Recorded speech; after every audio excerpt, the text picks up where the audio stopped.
Perfect. Welcome everybody. Just give everyone a few minutes just to come in and get settled. Take your seats, if you will. Before we kick off, we might aim for 9:35. Liam, if you're comfortable with that, should be enough time for everyone to finish their breakfast. Sounds good to me. Get the coffee down. Absolutely. Good to see lots of familiar faces joining us this morning from right across northern New South Wales. All member zones represented in really good numbers this morning. We'll have just on 100 participants on our first webinar this morning, so really good response and looking forward to essentially getting back onto the training pitch. Can't wait. Just another minute or so, just a couple of people just coming in.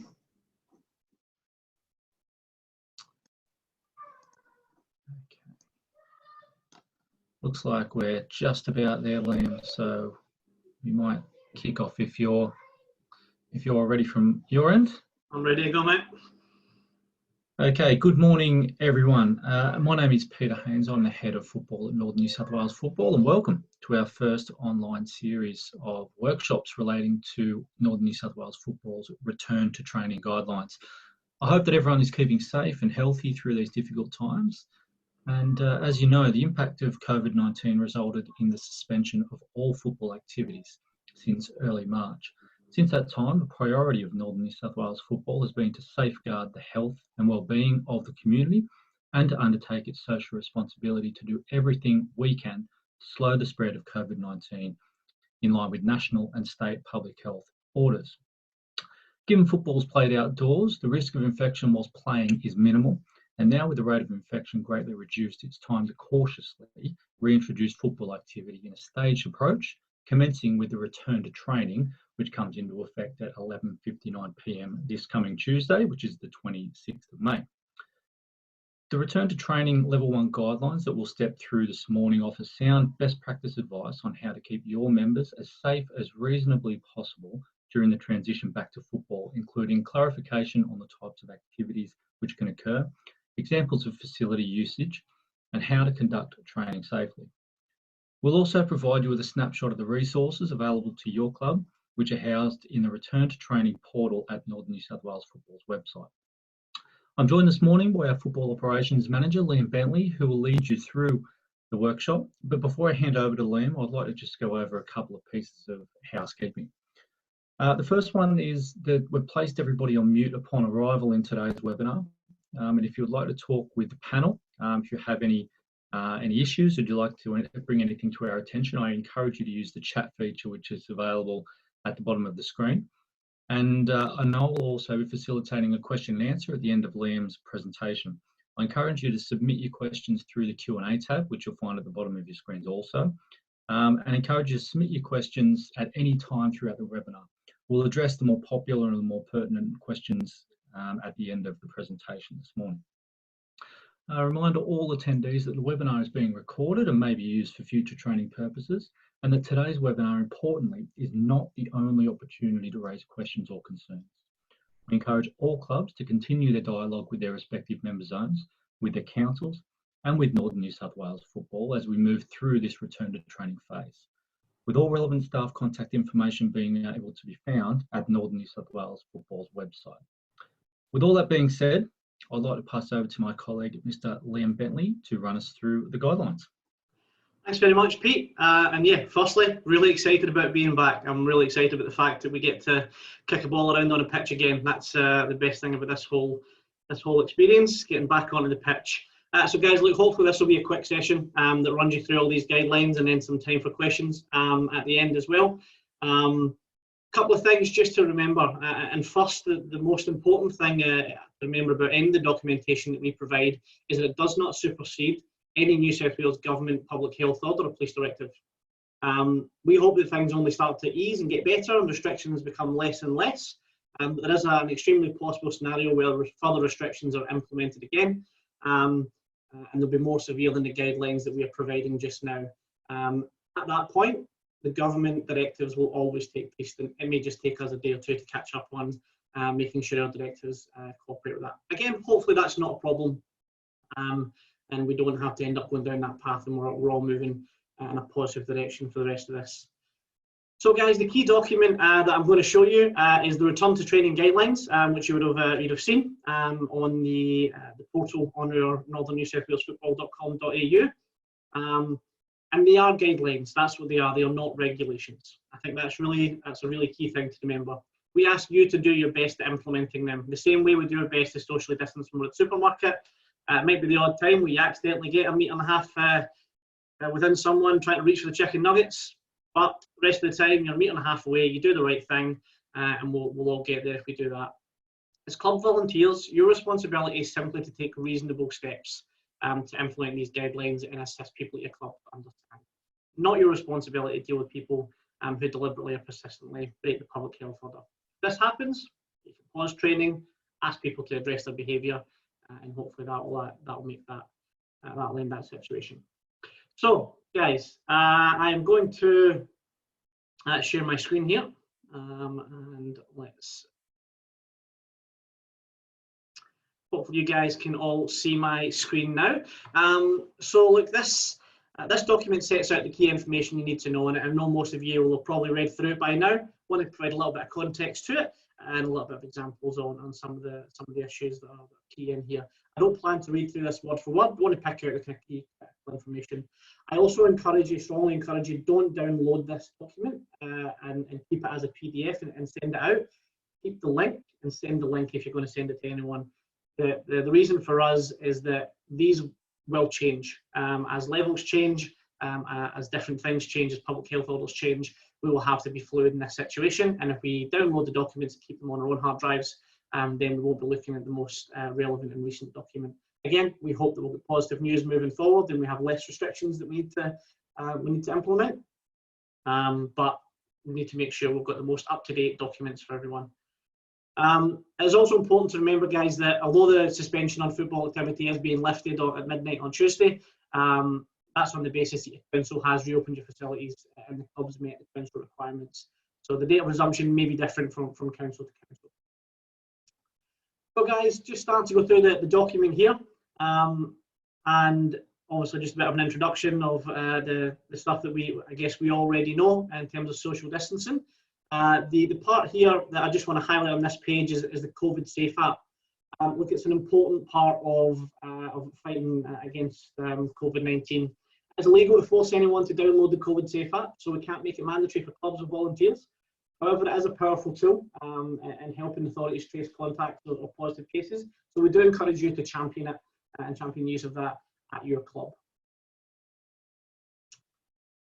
So guys, I'm just going to touch on these. These are obviously the key critical things that we need to know, and it's the what is permitted and what is not permitted. So what is permitted, small groups of no more than 10, that does include the coach, social distancing of 1.5 meters between players, spacing so that there's no more than one person per 4 square meters, non-contact skill training, which is passing, shooting, headers, things like that, and you can share sporting equipment such as footballs, skipping ropes, weights, agility poles and that type of thing. What's not permitted is contact to contact, so shoulder challenges, wrestling, all that type of stuff, and obviously tackling drills as well. And we obviously can't do anything with more than 10 people per group. So you would have seen, if you've seen the posters, which I'll touch on later, this is just a little bit of the visuals. We make no apologies for repeating quite a lot of the messaging. There's a reason for that. And if you've seen the government advertising over the past couple of months, there is a lot of the same messages being said, slightly different ways. And if you sit and watch TV for a couple of hours, you probably hear it 15 times as well. There's a reason for that. It's really important to get through. And a couple of things through this that we repeat. And again, that's to make sure that those key messages really get through to everyone, not only at your level, but for you to then make that easier to pass on. Now, again, if we talk about watching the same stuff on TV all the time and hearing on the radio, guys, this is something you'll probably heard 100 times in the last couple of weeks. And it's basically, if you're sick, stay home. If you have any of those symptoms, stay home. And that's a really key message for us to pass on to everyone involved in our club, because we don't want to put our own people at risk. And again, look, as much as we're focusing right now on the football community and your club community, we do also need to think about the larger community as well. So anything we do has a potential risk to the greater community in our local areas. So guys, getting into the actual organisation of training sessions. So the basics, okay? It is 10 people to a group maximum, and it's four groups to a field maximum. Okay, a couple of questions we've had initially since this information came out is, can a coach go between two groups? So obviously 10 is not quite enough for a full squad.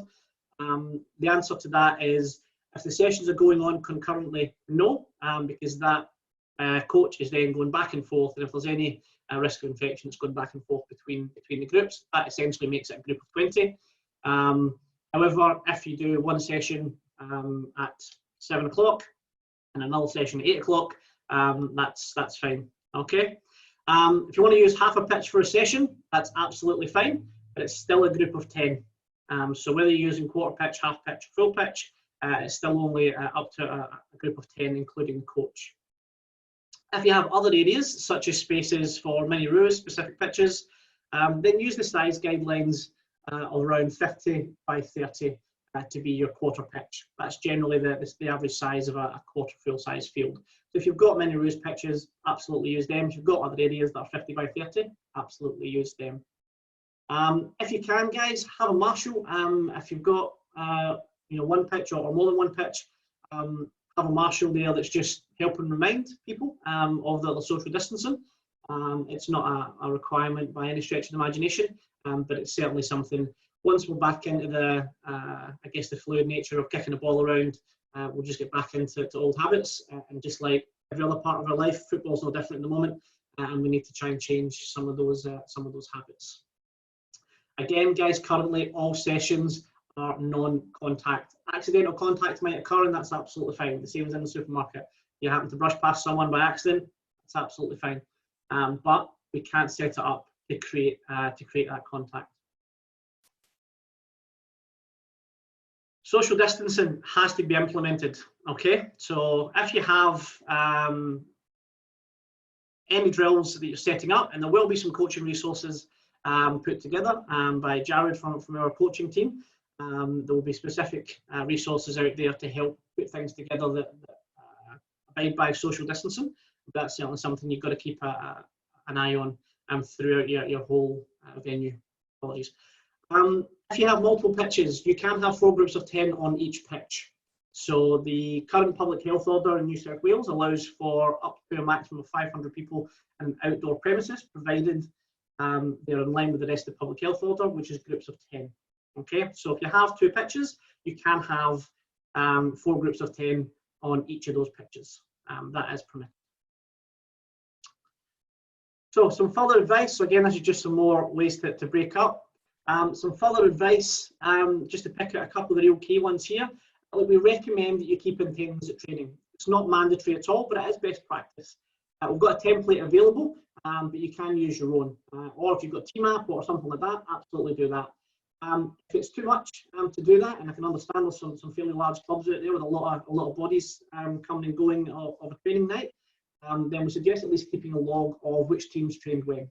And this is simply to help New South Wales Health. If there is a positive case, that they can come back and say, we believe this person was in close contact with people on that night who was here. So again, if you've got the squad, then that makes it easy enough to contact them. Individual players, even better. Guys, keep handling of equipment to a minimum. So rather than asking your players to collect the cones and balls, keep it to the coach. So keep it to the coach. Try and avoid, same with the ball, try and avoid things where people are lifting the ball a lot. So throw-ins, heading drills, or any other drill that requires a player to hold the ball and pick it up lots and lots of times. Goalkeepers, obviously they were wearing gloves. Again, goalkeepers, I'd suggest just make sure their hygiene is top class and get them making sure they're washing their hands a fair bit and no spitting into gloves as well. Do not open any change rooms, okay, unless they are the only toilets available.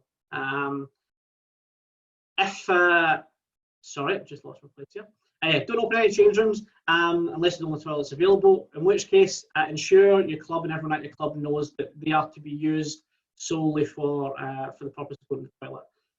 It's not to be used for multiple people to go in and change. It's not to be used for people to congregate for a chat as well, and help ensure people don't congregate in the toilets as well. So we've got a little bit of signage that I can show you later on. But again, just that message: if you've got small toilets, which most of us do at clubs, then we just need to make sure there's not 10 people going in there after a training session.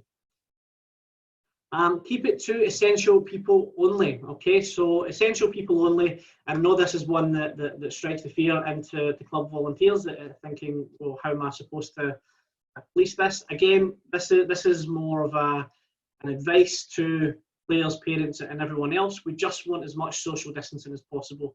So we ask, if you can bring one parent only, brilliant. If you can't, that's fine.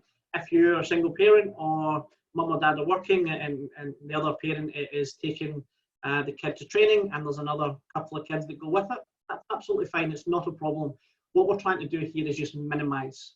So there's going to be situations where we can't avoid mum or dad coming with the two brothers or sisters. That's fine. Provided they social distance at the ground, then that's okay. But we just try and encourage people to stay at home if they can. Or stay in the car.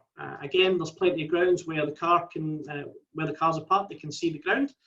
So if parents are happy to stay in the car, absolutely fine. If they're not, don't force them. You don't need to force them to do that, especially if you don't have a view of the ground as well. If you're going to use bibs, it should be individual bibs per player, and players should be asked to wash their own bib and bring it back. At this point, when it's only skills training, it's probably best just to avoid that. The reason we talk about this is actually more for the safety of the club volunteer. As you'd see at a training session, depending on whether it's senior or junior, people wiping their face, wiping their sweat, wiping everything on their bib. And then some poor club volunteer has to get 10 of them together and touch every one of them and take them home, and either wash them or take them home and hopefully wash them. But again, we just want to make sure that our club volunteers aren't exposed to more than they have to be. Try to coordinate the players leaving the field and entering the field. Look, this realistically might be difficult, but it's something to keep in mind if you can do it. So things like scheduling sessions with staggered starts. So rather than starting every session at 6 o'clock, starting one at 6, 6:10, 6:20, 6:30 within that one pitch, so those 4 groups. That means you don't have 40 people coming off a pitch and 40 people going on a pitch at the one time. You'd have that kind of rolling 20 different. Again, that's not a necessity. It's just something to think about, especially if you've got multiple pitches. It might be something to keep in mind, so you don't have masses of people coming and going at the same time. So for the participants, don't arrive more than 15 minutes before training, and preferably 5 is the ideal. We want to avoid teams or groups congregating for chat before training starts. That's the most likely place where people will break social distancing rules. Come dressed and prepared. Change rooms won't be in use. Let people know that. If people are at work or people are at school, then we need to try and find a different way to get changed before they leave there, or get changed at home on the way. That's something we just need to make sure. We don't want lots of people in enclosed spaces. Bring your own drink bottle and label them. As a club, don't provide communal drink bottles for your players anymore. Okay, whilst this is going on, no communal drink bottles, and make sure players bring their own. And leave as soon as your session is finished. Get in, train, get out. That's the message at the moment. I know it's not as much fun from a club point of view, and part of the fabric of the club is the social part of it, and we will get back there. But right now, in order to get back there, we have to make a few sacrifices. Okay, guys, just touching on some general safeguards when it comes to hygiene. So keep your facility clean to the best of your ability. That will mean there's more cleaning than we're used to doing, but that's the same everywhere at the moment. Football, again, is no different to everything that's happening in workplaces, shopping centres and the like as well. Now, we're not saying there's no regulation that you have to put bleach on everything twice a day, every day, and that type of thing. Do it to the best of your ability. whether that's you, whether that's contractors, whether that's council. You try and just get the best outcome you can within reason. Provide enough soap and hand sanitizer to ensure your players and volunteers can wash their hands before and after the sessions. Look, the shortage seems to have laid now, and there is plenty of hand sanitizer going around. We're also doing a little bit of work to find some bulk hand sanitizer to see if we can try and put everyone in touch with a good price for sanitizer, because we're also going to need a lot of it over the coming months. Make sure there are plenty of visible bins around the facility as well. So things like that, to put rubbish in so no one else is cleaning up after anyone else. Drink bottles and the like, empty bottles, you want them straight into the bins so that no one has to then go and pick up with other people's germs. For players, again, look, try and avoid using public toilets. So if you can go before you leave for training, go for it. That will make things easier. Again, that's probably good advice generally, is try and avoid using public toilets if you can. They are there, use them if you need to. They should be open, they should be clean. But if people can avoid using them, it's just going to reduce everyone's risk. Again, bring your own drink bottle. It's one of those things that we are absolutely pushing to make sure that no one's sharing drink bottles. And things like don't share equipment like pens, clipboards, or anything else that can be shared around. So make sure if you're a coach or volunteer, keep your own pens, keep them in your pocket, keep them in your bag, so that not everyone's using the same equipment. In terms of behaviour, guys, these are just generally good behaviour for everyone in this situation. The main thing to take out of the behaviour part, spitting is out. It's absolutely out. We need to make this really clear to everyone. Do not spit at football training. Do not spit at football matches. Okay? I know people are used to doing it, but if basketball and tennis players can go hours on their court without spitting, then we can get through training sessions and we can get through games without spitting. And again, practice social distancing. We will absolutely be pushing this until we are advised not to by the government, but it's really important that we have that social distancing. Guys, let's take a quick look at some of the other resources. You will notice, I'm just going to go back up here, you will notice we have orange in here at the moment, and all of your documentation has that orange on it. The idea behind this is that when we get to lift guidelines and change, we can change that colour, and we can advise you guys take down the orange level and put up the blue or put up the green, and it just allows, I guess, a nice visual for general punters, clubs, players and volunteers to just understand what's going on without having to have the knowledge that you guys are taking in at the moment. We also are just working towards return to play and all those documents, so there is a lot of things out there in terms of AIS, federal government, state government. There's different steps, different levels, A, B, C, 1, 2, 3, all that type of thing. We are trying to keep it a little bit different so there's no confusion, but it's a difficult time with a lot of information getting thrown at all of us, and we just need to try and make the best of it. It also allows us, if there's a hotspot in a region, so say we get to level 2 or we get to blue or whatever we get to in the whole region, and then there's a hotspot in Coffs Harbour, for instance. That allows us to roll back to level 1, and everyone then realises that we're back in the orange, so we need to go back to these steps. Again, that will be a lot of communication if that happens, and fingers crossed that doesn't, but that's certainly something to keep in mind. So firstly, the checklist. Okay, so return to training checklist.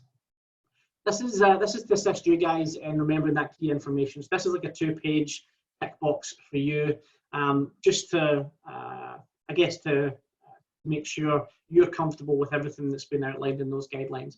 It's also a really good tool to show your councils as well. So if you provide the guidelines and provide a checklist that you understand that, then for a lot of councils, that'll tick out a good box in terms of risk and risk assessment. It's also very good when you go down to the next pages for players as well and coaches, to then be able to ensure that you've spoken to your coaches and you've let them know the key information. Tick all that off to make sure the coaches are on that. Tick all of that off for every coach to let the player know as well. So again, just another tool to help you use it. The posters, record of attendance. Again, this is a template. You can use this. You don't have to use this at all. There's a lot of information on this. Again, this is a best practice model. We don't expect you to take everyone's name, FV number, arrival time and date for every session. But if you'd like to, then absolutely that's for you as well. So we have a couple of posters here. So our first poster is for players and teams. And basically, it just takes the information we've gone through in those guidelines and it puts it into some graphical format. Okay, so this graphical format in here, just prepare and dress at training, shower at home, wash your hands when you arrive, social distance, and bring your own drink bottle. And then just on what you can and can't do.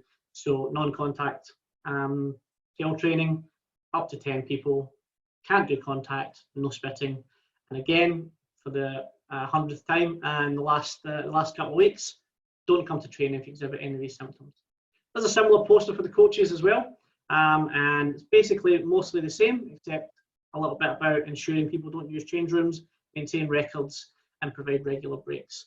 Again, the rest of it is the same. And the last thing, just to show you here, I won't go through all of these, but here's some template signage. And this is just, again, you don't have to use this, but if you want to keep areas closed, some do not enter, just a couple of reminders on social distancing and that type of thing. These are all just different things that you can utilize to try and help the situation. So that's the key information. There'll also be, after this, it may be tomorrow or maybe this afternoon, but there'll be a short form questionnaire that comes to you. That basically just has a short video clip and a few questions, and then from that you get a little certificate of competency for completing the training. So we'll send that out to you guys, and I encourage this video and webinar will be available either this weekend or after Monday's session. It'll be available to download. It'll be online, and you can then pass this on to all your coaches, all your other club committee members, with the link to say go through the training, half an hour webinar, and then just do the little jot form quiz, and that should probably take you no more than 5 minutes, 5 to 10 minutes, and that will give you guys a little bit of peace of mind that the people that you're passing this message on to have got those key messages as well. Okay, Pete, that from a presentation point of view, that's me. Thanks, Liam. Excellent presentation as usual. Just one point before we dive into the questions, if it's all right. There's been a couple of comments coming through, and I'd just like to clarify that we've worked really, really closely with Football New South Wales to develop our guidelines and our resources. We've seen that a number of clubs have shared Football New South Wales's documentation. I just want to encourage all clubs to make sure that they're referencing the Northern New South Wales football version of the documents to make sure that they've got the most up-to-date information and the information that is most relevant to our area. So I just want to clarify that point. Liam, we're getting a lot of questions in, as you would imagine, and I'm just going to pick some of the more popular ones to start with, and then some of the more pertinent ones. It's unlikely that we're going to be able to get through every question today, but we'll do our best in the next half an hour or so, if that's okay with you. The first one is what is envisaged, so Saturday morning, sorry, what's envisaged to happen if a player is diagnosed as being COVID positive, and do we know what effect that will have on teams and competitions once we return to play? So the answer to that is that there won't be a directive from any football authorities on that. That will be solely up to New South Wales Health. So we had some instances earlier on in the pandemic, and the clear message from New South Wales Health was that they will provide directives directly to the people involved. So just to give you a bit of context around that, if players, we had a player early on who tested positive, and they had played in a match. New South Wales Health determined that even playing in that match didn't deem them close contact. So the other kids in the other team didn't have to isolate or quarantine. There's also no further positive tests from that, but they will make that decision based on the information they get from the positive test and the person they speak to. But ultimately, if anything happens with a positive test, the first thing and the most important thing is follow the guidelines from New South Wales Health. Perfect. And we've touched on one of the resources relating to this question, but do clubs need to record the names of parents and other adults who bring the players to training for tracking purposes? Look, again, no, you don't. I think in terms of that attendance record, it's more of a notification. So realistically, if a player's parent is there and there is any type of communication that has to happen about a positive test, then they'll be speaking to that parent anyway as well. And again, if that parent tests positive, they will then backtrack their movements and say, well, I was at this training session at this ground on this night. So they will provide that on there. So provided you've got the player's name, then the parent, again, they'll be the main contact. Liam, will clubs be required to submit a risk assessment to councils if using council facilities for training? Possibly. It is up to each individual council. We have had some information from local councils at the moment. Again, not all of them, but some of the councils have said what they would like is the guidelines in which sports are coming back to operate under, and also a checklist or a plan on how clubs are going to do that. So for some clubs, for some councils, this guidelines and the checklist will probably satisfy what they need. Other councils will have their own risk assessments that they will develop to satisfy their side of it. And I guess the third option is if neither of those two work and you still need help putting a risk assessment together, by all means, contact your zone or contact us, and we can provide a couple of templates. Yeah, great. How will we know that how will we know what our competition structure will be, and are there timelines as to when competition rounds are likely to begin? So this will be specific to every zone, and I guess Premier Comps is the 8th zone. We envisage across the state that generally July, that start of July is what we're aiming for the start of competition. It will be different for every zone because they have different competition structure, different league sizes. So I encourage you to get in touch with your local zone in regards to your competition structure. In terms of any Premier competitions, then get in touch with myself or other staff, Ramsey or Mark in the office. Thank you. The next question, are canteens still allowed to use cash? There's no prohibition on it, but I would avoid it if we can. So when it comes to canteens, especially at training nights, I wouldn't be selling the beers, I wouldn't be selling the food. Realistically, if you have to open a canteen, I would make that available for drinks for players because it's just somewhere for people to congregate and to hang around, and if they're getting a beer, that's probably what they're going to do. Again, there's no prohibition on it at all. I would advise you to look at Square as an option. It's a relatively cost-effective way to do FPOS. And then if you are going to use cash, the advice is that make sure you price your items at round numbers, i.e. full dollars, just so you have to deal less with change, use gloves, have plenty of hand sanitizer. Thanks, Liam. One that you may have already touched on slightly, but do clubs have to wait for the green light from local councils before resuming our first training session? Absolutely, yeah. Council ground, they are council grounds, and you know the government and the message coming from state government is that they want councils to reopen the grounds as soon as possible. Councils obviously have their own risk assessments and their own processes that they need to go through to do that. So get in touch with your council and let them know what's happening. You can provide them these guidelines and the checklist to help that. But ultimately, it's a council ground. If you have a council ground, and they will be the final. They'll be the final tick off on allowing anyone to. Yeah. Will there be any representatives visiting clubs randomly, ensuring there is some sort of compliance at club level? No plans for that because that's sending more people to places, and that's probably not a good idea to send staff around to 10 or 15 grounds a night because that's just adding more contact. Look, we're trusting in everyone to do the right thing here, and again, football, I've said this a couple of times, football is no different from the rest of society and the community at the moment. There's no one in Coles telling you to stay 1.5 meters away from anyone. There's no one at the bank telling you. There is markers, there is signs, there is reminders, and most people are complying and doing the right thing. If people notice blatant and persistent issues with it, by all means get in touch with your local zone or us.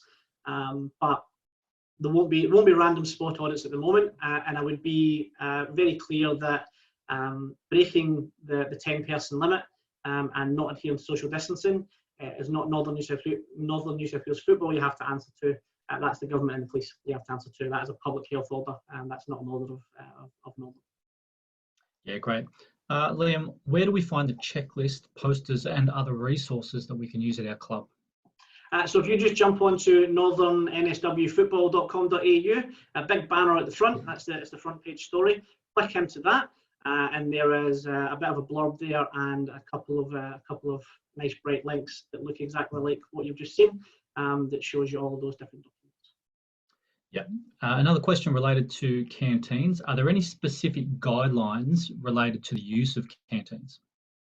Yeah, look, I mean, our initial guideline at this point, when it is get in, train, get out, is that don't operate it if you don't have to. If you are going to operate it, then we suggest gloves, we suggest lots of cleaning, lots of hand sanitizer, and screens as well, safety screens. So they are relatively cost effective through Sign Shop. They've done a good deal with us in our zones to provide relatively cost effective temporary screens to put in front, and I guess that's more for the safety of your club volunteers than anyone else. But if you are going to use that, and if you are going to serve food, best way to do it is pre-packaged food. Don't be on the barbecue and that type of thing. Just pre-packaged food, pre-packaged drinks and lollies or whatever you're going to sell. But avoid as much touching of any food as possible. Yeah, thank you, Liam. It's a good question here. Is there a difference between the state guidelines and Northern New South Wales Football's return to training guidelines? In terms of state guidelines, do we mean the public health order? Or? I would assume the public health order. Yeah, so look, I mean, realistically, the public health order is the overarching document that we have to comply with. These return to training guidelines are, in essence, practical ways to make sure that we do comply. So that's where the documents sit. So there's no real difference in there because we have to comply with the public health order, but there's more detailed, I guess, guidelines on how that directly impacts us in a football sense within these documents. Yeah, thanks, Liam. There's a couple of questions just relating to the language around recommendations, guidelines, and what the level of expectation is from Northern New South Wales Football to member clubs in terms of implementing these guidelines. What would you say around that, Liam? Look, it's really simply, these are guidelines, they are not regulations. So that's the first thing to remember. The only regulatory documentation that you have to worry about realistically is the public health order. That is the key document. These guidelines are there to assist you guys in complying with the public health order. What we expect of club volunteers is not to be the police. It's not to go around with a measuring tape, making sure everyone's at a metre and a half away from each other. We just expect you to take reasonable steps to implement these guidelines and reasonable steps to communicate this to your club players, volunteers, and parents. If things get too tough, if people are not complying, or your coaches aren't complying, then you simply stop the sessions involved. And if you need assistance from us, by all means, get in touch with your zone or get in touch with us, and we can provide some assistance. But in terms of our expectation of clubs, we don't expect you to be standing around looking at this letter of the law every single minute of every single training session. We expect you to try and take reasonable steps. I think that's the best way to put it. Yeah, great one. A coaching question here, and I'll just preface this one, if I can, Liam, by saying that we're in the process of working towards some specific webinar training for coaches in terms of how they can put their sessions on and what they can do at a team level to make sure they're abiding by the guidelines. But this question's come in around coaching. Can players move between groups at any time, and can a player change groups within the session? Absolutely not. No. So when you set your group of 10 up, that group of 10, so this is the group of 10 is not just a football specific rule. That is within the public health order, whichever type of sport or exercise that you're doing. Groups of 10 have to stay as a group of 10. As soon as players go between those groups, that becomes a group of 20. So start your group of 10, let people know beforehand if you can that they're going to be in group A or group B, and keep them within that group for the entire time. Again, try and stop them mingling before and after as well. So get in, train, get out. But yes, they cannot go between, neither can coaches. Excellent. A good question here around asking if we can clarify the situation around liability and responsibility if a person within a club gets tested positive for COVID-19. Yeah, so look, all clubs are covered under our public liability insurance, and we sought some advice on this because it's obviously a key concern for a lot of club volunteers. The advice that we received on this was that, and that's why I've chosen the words that I chose earlier, as long as club volunteers take reasonable steps to implement the guidelines, these guidelines have been ticked off by our Chief Medical Officer, they are compliant with public health order, so provided you take reasonable steps, and that's basically will mean that you're covered for any public liability for any issues that happen. Realistically, it's unlikely that someone catching the virus or someone giving the virus at your club will be through negligence or anything like that if you are implementing these guidelines. So provided you do your best to do this, if something falls by the wayside on one night and that happens, that's not going to impact you, provided you can show that you've gone to reasonable lengths to put these guidelines in place. Do clubs need to install sneeze screens at canteens, and can clubs implement things like participants trying on uniforms before purchase, as an example? In terms of sneeze screens, there's no requirement for it from us directly. I would check with the council. This, I assume this might become a council requirement in many areas going forward. I would advise, if you can get a sneeze screen, get a sneeze screen. It's just an extra measure to protect your own club volunteers. In terms of trying on uniforms, I would avoid it. I would ask parents to take measurements and do that instead.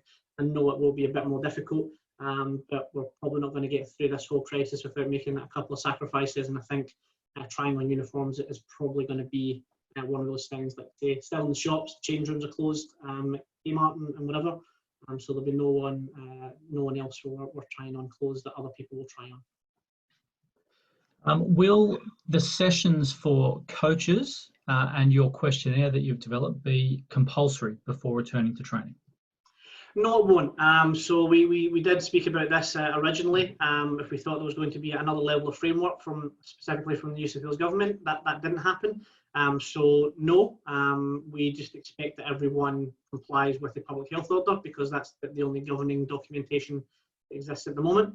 That being said, strongly encouraged.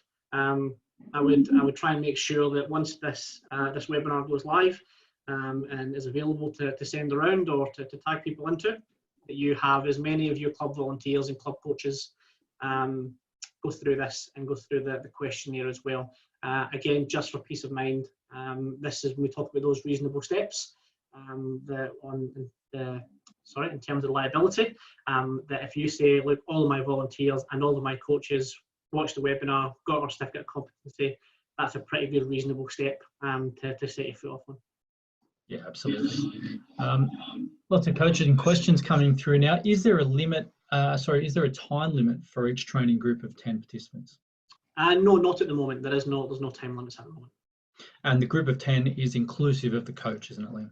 Absolutely, 10 people, whichever way you want to do that. One thing just to remember in terms of the groups of 10 and the coaches going across, what I would suggest, there's a lot of community teams will only have one coach realistically for their team.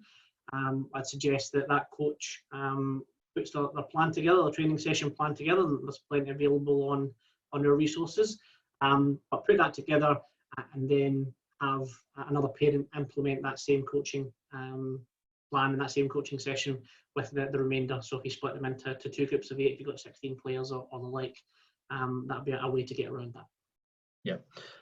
Where do clubs locate the current public liability documentation to supply to councils? You probably need to contact us directly. Is that right, Pete? I think that's... Yeah, that's right. I can probably answer that one. There is a process that most clubs have actually completed before the suspension of football. So there's an online declaration which simply relates to clubs' compliance to the Working with Children's legislation, which activates us providing you your certificate of currency for the public liability insurance cover. So just check with your club in the first instance, because as I said, the majority of clubs have actually completed that and been provided with their certificate of currency. Absolutely no problem if you haven't or you need another copy. just make contact either to myself or Ross Hicks here at Northern New South Wales Football, and we can help you out with that. A couple more questions, Liam, if we can. How will clubs and volunteers be communicated if and when the guidelines change? Good question. So that's a good question. My first answer is play football, play football, play football. Get registered, get everyone, volunteers, coaches, everyone on that. Because when we release this type of information, we will want to try and contact people directly. Look, I guess the basic answer is this won't be quiet. When there is more guidelines, there'll be a fair bit of fanfare, as there has been with this. We will contact clubs directly, and we'll probably, when there's more guidelines in terms of getting back to play, then there'll be, I guess, direct contact, I imagine, with coaches, players and volunteers to let them know that that is happening. But keep an eye on our social channels as well. We will do our best through our website. We'll do our best through the zones as well. We meet with the zones every couple of days now, which has been a fantastic process. So we're in good contact with them. So we'll make sure that we'll do our part from our side, and the zones will do the part from their side and get in touch with them. Yeah, thanks, Liam. Another question just relating to communication with councils. Will Northern New South Wales Football and all the member zones be contacting councils on clubs' behalf, or will clubs need to go through that process individually? So in terms of member zones, I'm not 100% sure what the member zones will be doing in their local zone. At the moment, within the local area here in Newcastle, we have made contact with the Premier clubs at the moment, because we were asked specifically by a couple of clubs to do that. So it's completely up to you and your member zone to do that. But I'd get in touch with them and see if they've had any communication with them. At the moment, there's nothing stopping you from having communication directly with them, but maybe just check your member zone that they aren't trying to do something on that. Yeah, thanks, Liam. There's only a couple more questions. If you do have some questions, don't be afraid to jot them in the Q&A tab just down the bottom of your screen, but we'll get through a couple more. Liam, is there a limit to the total number of people a club can have at their facility? Yes, 500. So the public health order says that if you're the owner or operator of a premises, an outdoor premises should have no more than 500 or more is prohibited. So up to 499 you can have. So think about that. If you do have a very large multi-pitch venue, then just have a think about, if you've got 4 or 5 pitches at your venue, then have a think about the fact that there'll be 40 people on each pitch plus some parents, plus maybe the same coming in and out for the next session. So maybe just run those numbers to see what you need to do to comply with that, because that is a directive from the public health. Question here, in line with New South Wales pubs and clubs, do you think that we'll be able to train with larger groups come 1st of June? I really hope so, to be honest. So that's we've got the guidelines now to get on the park as soon as we can, but it's completely up to the Premier and the government to let us know. But as soon as we get any information that allows us to have up to 50, then I think it's up to 50 in pubs and clubs in 1st of June, then absolutely we'll pass that message on straight away. In relation to the groups of 10, including the coach, Liam, is there any difference between age groups, or is it a flat formula? Flat. So it doesn't matter whether it's under 6s or over 35s, it's groups of 10. Perfect. Can players change groups from week to week, or are they limited to their group of 10 until the guidelines change? Week to week is fine. It's just within the concurrent sessions. So week to week, again, the kids will probably go back to school, or they'll go and visit family, or go to the shops, or whatever they do. So there's no need to keep them within that same specific group for the duration. It's just within that session on the night. Yeah, excellent. A good question here in relation to as we move through this phase and onto the return to match play, will Northern New South Wales Football be looking to conduct similar webinar sessions around the updated guidelines? Absolutely. Depending on what the shift is in guidelines, if the shift in guidelines on 1st of June that we hope might happen is very similar, just with updated numbers, then probably not. When it comes to return to play, absolutely. There will definitely be a lot of information on how to conduct football competitions, and we'll absolutely run a few more of these webinars and provide updated documentation, because that's a big step. There's only a couple more questions, Liam. I'm just reading through. There are a number of questions coming through around competition structure and how that may look. I'm going to say that those questions are probably more relevant to have with your member zone. Probably not something that Liam and I can answer in this forum here, and some questions relating to registration fees, and I would say the same thing about registration fees. Just on the competition structure, guys, the only one thing I will say is expect change and have a bit of patience. This is, fixturing. I've done it for a long time, as a lot of the member zone managers and staff have done. It's difficult at the best of times.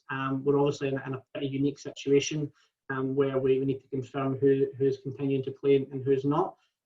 So structures are likely to be different, or timelines are likely to be different. So just have some patience with your zones. They're going to be doing their very best. Once we have an official date to go back and play, they will be massively under the pump to try and get you guys as much information as possible. The real crux of it at the moment is we don't have a return to play date as yet. We're working on it, working with the government, putting a proposal to them. As we've said, we're looking at that early July to try and get back to football.